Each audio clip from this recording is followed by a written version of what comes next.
Bienvenue dans l'essentiel du dessous des cartes. Voici donc Friedrich Merz, le très probable prochain chancelier allemand. Il s'est opposé au chancelier sortant Olaf Scholz, notamment sur la politique étrangère. Scholz se présentait pendant la campagne comme le chancelier de la paix, quand Merz assume pleinement un discours volontariste dans le domaine militaire.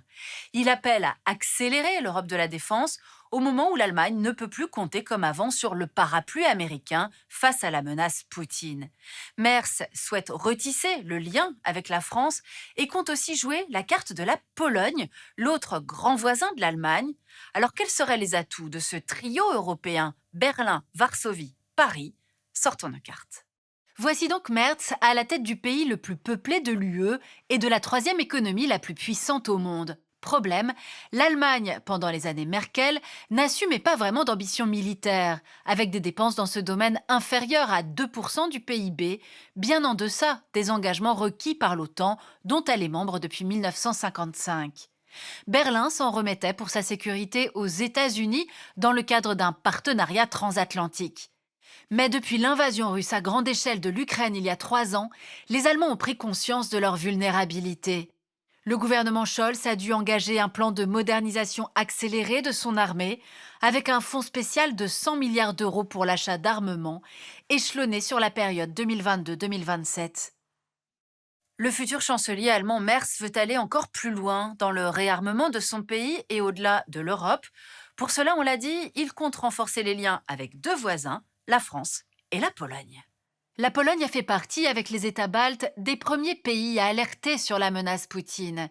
Il faut dire que les Polonais partagent plus de 400 kilomètres de frontière avec la Biélorussie, alliée de la Russie, et plus de 200 kilomètres avec la Russie elle-même, via l'enclave de Kaliningrad. La Pologne partage par ailleurs plus de 500 kilomètres de frontière avec l'Ukraine, dont elle est l'un des principaux soutiens face à l'expansionnisme russe.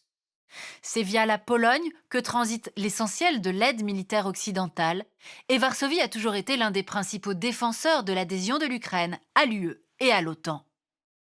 Tout ce que le Premier ministre polonais partage avec son futur homologue allemand, une conviction: il faut réveiller les Européens sur le sujet de la défense du continent.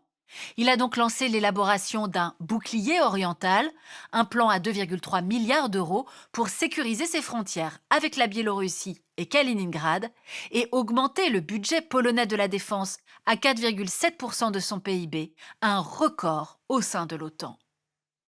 Varsovie, Berlin et Paris, qui pourraient donc constituer le trio de tête d'une Europe de la défense qui doit désormais exister par elle-même, la France, puissance militaire et nucléaire, comme le Royaume-Uni, sorti de l'UE depuis le Brexit, mais réapparu dans le jeu européen ces dernières semaines face à la menace Poutine.